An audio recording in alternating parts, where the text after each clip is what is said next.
Oke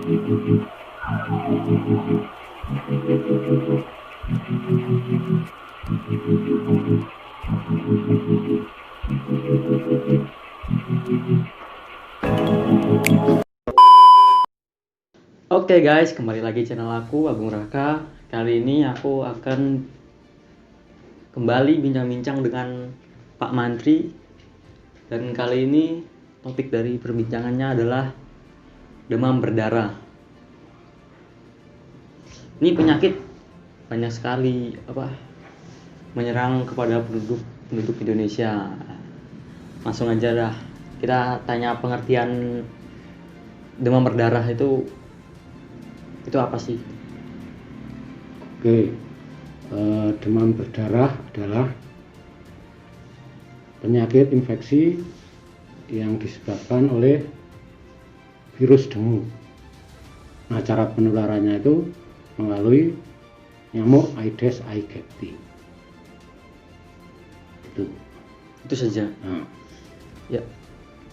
Terus yang sering ditanyakan juga itu tanda-tanda dan gejalanya. Nah, untuk tanda dan gejalanya, yang pertama panas tinggi, ya biasanya lebih dari 38,5 derajat Celcius.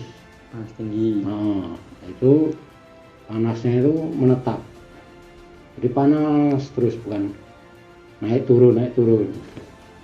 Kalau panasnya naik turun, misalnya malam panas, pagi dingin, itu biasanya tipes. Ya, terus kalau demam berdarah ini panasnya lanjut terus, panas tinggi, biasanya di atas 38,5 derajat Celcius bila diukur termometer pada daerah aksila, atau kalau bahasa orang-orangnya daerah di ketiaknya itu.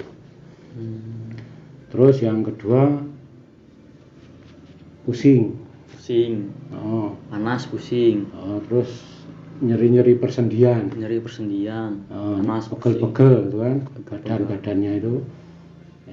Terus biasanya disertai oleh muntah. Nah, terus bisa juga disertai oleh diare maupun batuk. diare dan batuk. Cuman kalau yang pastinya itu yang panas tinggi itu.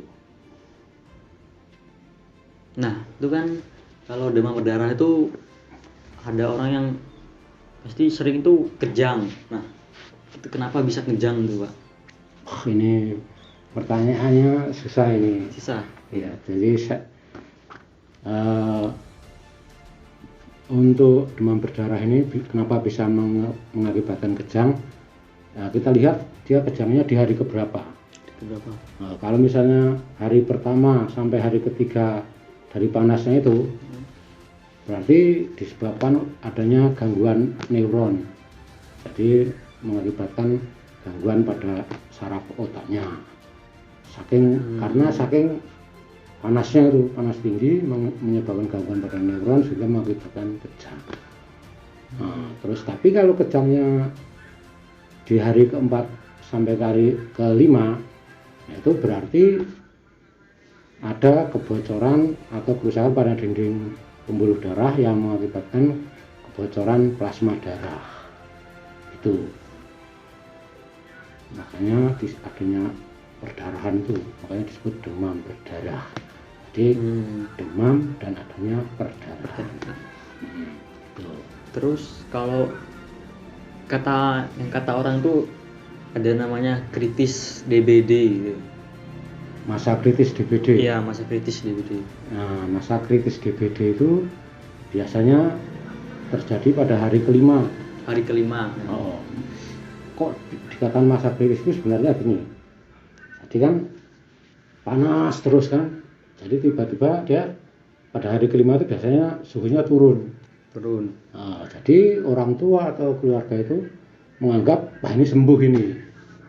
Nah, gitu. Padahal sebenarnya itu lagi masa kritisnya, atau disebut siklus plana kuda. Jadi habis keluar datar panas turun. Nah, orang tertipu di situ, dikira sudah sembuh, padahal itu memasuki masa kritis. Siklus plana kuda. Iya. Plana kuda. Terus kalau vaksinnya sendiri itu sudah ada belum? Vaksin DBD. Untuk vaksin DBD sebenarnya di Indonesia ini sudah ada. Sudah ada. Di rumah sakit pemerintah ataupun klinik-klinik swasta. Cuman masalahnya harganya mahal. Sekali suntik bisa 1 juta rupiah. Padahal vaksin DBD itu pemberiannya 3 kali dengan jarak tiap 6 bulan. Jadi mahal sekali, dan untuk menengah ke bawah kemungkinannya dengan harga segitu belum terjangkau. Iya, tidak terjangkau ya. Terus jika ada anggota keluarga kita yang terkena demam berdarah tuh yang harus kita lakukan apa? Pertama atau kedua? Oke, untuk yang pertama, nah kalau ada anggota keluarga kita, ya kita cek darahnya dulu. Kalau selama trombositnya masih 200 ke atas, itu masih bisa rawat jalan. Ya. Jadi tidak perlu opname. Nah, dengan syarat dia harus banyak minum, kuat minum yang mengandung elektrolit, minuman isotonik, minum air putih, ya. Nah, yang tidak boleh itu kalau biar banyak minum, tapi kalau minum soda atau apa itu tidak boleh, gitu kan? Nah, terus kalau misalnya dia ada tiba-tiba kok, misalnya dia kan rawat jalan ini atau rawat di rumah, tiba-tiba menjadi lemes, terus ujung-ujung tangan, ujung-ujung kaki itu rasa dingin, kesadarannya menurun gitu, itu harus dibawa ke rumah sakit untuk dirawat inap. Nah, karena itu bisa jadi memasuki dengue shock syndrome, yaitu yang berbahaya, yang bisa mengakibatkan kematian. Jadi kalau ada yang sampai perdarahan, misalnya BAB-nya warna hitam, itu lemes, ujung tangan, ujung kaki itu dingin. Iya, wah itu harus segera dibawa ke rumah sakit, harus diopname. Dan kalau ngomong trombosit itu, kata orang tuh biar trombositnya cepat naik tuh minumnya jambu merah. Nah, itu benar kan, Pak? Untuk masalah minum jambu merah atau misalnya jus kurma, jus jambu merah, sebenarnya secara ilmiah belum ada penelitian, jadi belum terbukti secara ilmiah. Cuman di sini yang bagus itu karena dia banyak minum. Ya, itu kan berwujudnya cairan itu. Ya. Dia menambah cairan yang masuk ke tubuh kita. Nah, itu terus dia mengandung vitamin, ya kan? Jadi ya tidak apa-apa dikonsumsi. Yang tidak boleh itu yang kayak tadi, yang bersoda. Nah, itu yang berbau menyengat itu bisa mengakibatkan muntah. Nah, itu yang tidak boleh. Kalau harus kayak jus jambu jus kurma, nah, itu boleh. Walaupun belum ada penelitiannya secara ilmiah itu. Terus apa yang bisa kita lakukan untuk mencegah langkah-langkah apapun itu yang bisa mencegah kita dari demam berdarah ada? Oke, untuk demam berdarah ini kan dia penularannya itu kan harus ada nyamuk, ada manusia, terus ada virus dengunya itu sendiri. Ya. Nah, kalau virusnya kita susah membunuhnya karena itu virus. Terus kalau manusianya tidak mungkin kita membunuh manusia, ya kan? Bisa dipenjara kita kan? Atau jadi yang harus dilakukan adalah nyamuknya. Memberantas nyamuknya dengan cara memberantas sarang nyamuk. Makanya dulu ada gerakan 3M itu. 3M ya. Menguras bak mandi seminggu sekali minimalnya.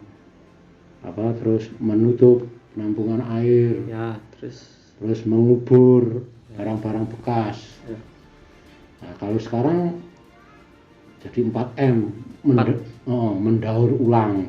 Misalnya botol aqua didaur ulang untuk misalnya nanam gitu. Bisa itu digaruk ulang. Terus ada. Kalau yang biasa dilakukan tuh fogging. Oh ya, fogging tuh. Nah, fogging pengasapan. Nah, itu biasanya dilakukan oleh dinas kesehatan. Cuman perlu diingat, fogging itu hanya membunuh nyamuk dewasa. Nyamuk jentik-jentiknya. Jentik-jentik tidak mati. Dia kalau jentik harus pakai lavasida atau abate. Jangan lupa juga kita pakai lotion anti nyamuk. Ya, lotion. Itu penting kalau pas saat ada wabah. Apakah ibu menyusui itu ketika terkena DBD akan menularkan kepada anaknya? Oke, kalau ibu menyusui apakah bisa menularkan pada bayinya? Ya, jawabannya tidak, karena DBD itu tidak menular lewat air susu, tapi menular lewat gigitan nyamuk Aedes aegypti. Jadi tetap aja menyusui seperti biasa. Nah, yang bisa menular itu kalau sudah habis gigit ibunya, harus gigit anaknya, makanya harus minimal pakai lotion untuk ibunya, jadi tidak digigit, tidak bisa menularkan. Tapi kalau lewat asinya itu dia tidak menular lewat asinya. Satu lagi, apakah anak kecil itu lebih besar, persenanya lebih besar terkena DBD daripada orang dewasa? Oke, untuk resiko terserangnya anak kecil daripada orang dewasa tentu lebih beresiko anak kecil karena suka main. Bukan. Anak kecil itu imunnya atau daya tahan tubuhnya kok belum sempurna. Nah, jadi masih tetap lebih sempurna atau lebih kuat anak-anak yang sudah dewasa. Tapi sebenarnya ini demam berdarah ini bisa menyerang ke siapa saja, cuman masalahnya kalau imunitasnya itu untuk anak kecil terutama balita itu imunnya belum sempurna, belum seperti yang sudah dewasa. Itu saja. Oke. Sudah berapa pertanyaan tadi itu? Dan ya segitu aja untuk konten kali ini. Terima kasih juga buat Pak Mantri yang sudah menjawab beberapa pertanyaan tadi. Segitu aja konten ini, semoga bermanfaat. Terima kasih juga buat kalian yang udah nonton. Jangan lupa like, komen, dan subscribe. Share juga ke teman-teman kalian kalau kalian mau. Ya, segitu aja dah. Bye bye.